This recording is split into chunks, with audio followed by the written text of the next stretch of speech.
Assalamualaikum warahmatullahi wabarakatuh. Saya Rita Asmara Mukti, pengajar PPKN kelas 10 di SMA Negeri 2 Bandung. Hari ini kita akan membahas materi ajar bab 2 Undang-Undang Dasar Negara Republik Indonesia tahun 1945 dengan tema membangun budaya taat hukum. Coba kita lihat, apa yang kalian pikirkan jika melihat gambar di bawah ini? Gambar 1. Oke, baik, mungkin ada beragam persepsi ya berkaitan gambar 1 ini. Mungkin akan melihat terjadinya bullying, misalnya seperti itu.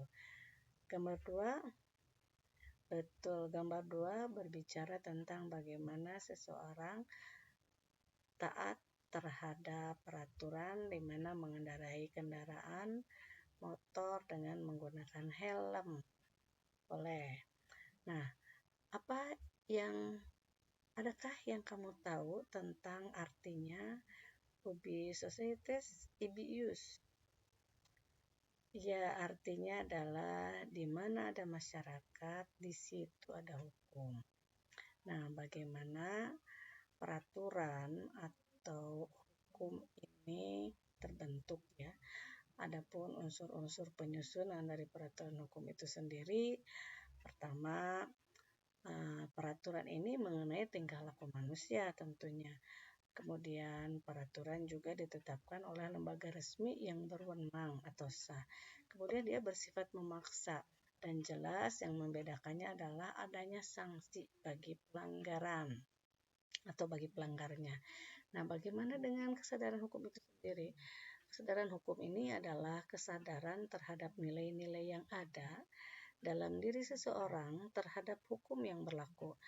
Penilaian kesadaran hukum tersebut mencakup apakah hukum yang berlakunya telah diketahui, dipahami, ditaati, dan dihargai untuk dilaksanakan.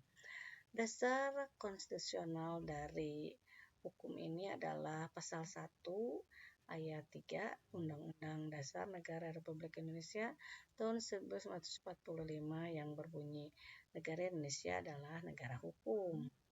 Bagaimana dengan teori tujuan hukum itu sendiri? Beberapa teori berkembang, diantaranya adalah teori utilitas yang menyebutkan hukum ini untuk mewujudkan kemanfaatan. Kemudian ada teori keadilan, tujuan hukum ini untuk mewujudkan keadilan di dalam masyarakat.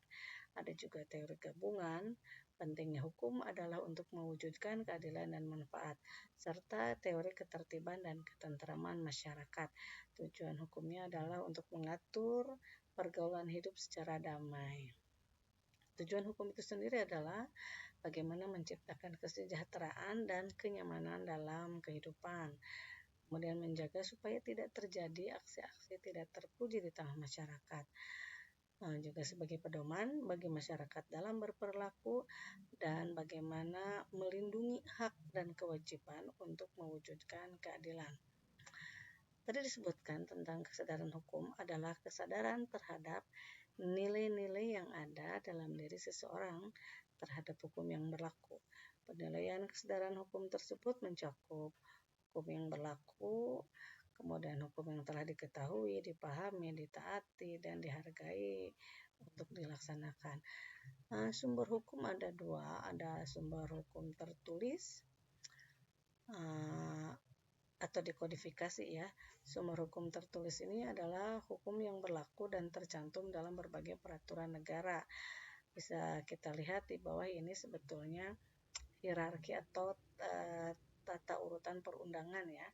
Undang-Undang Dasar Negara Republik Indonesia tahun 1945, kemudian di bawahnya adalah ketetapan MPR, kemudian adalah undang-undang, di bawahnya lagi peraturan pemerintah pengganti undang-undang, kemudian peraturan pemerintah, berikutnya peraturan presiden, peraturan daerah provinsi, dan perda atau peraturan daerah kota dan kabupaten.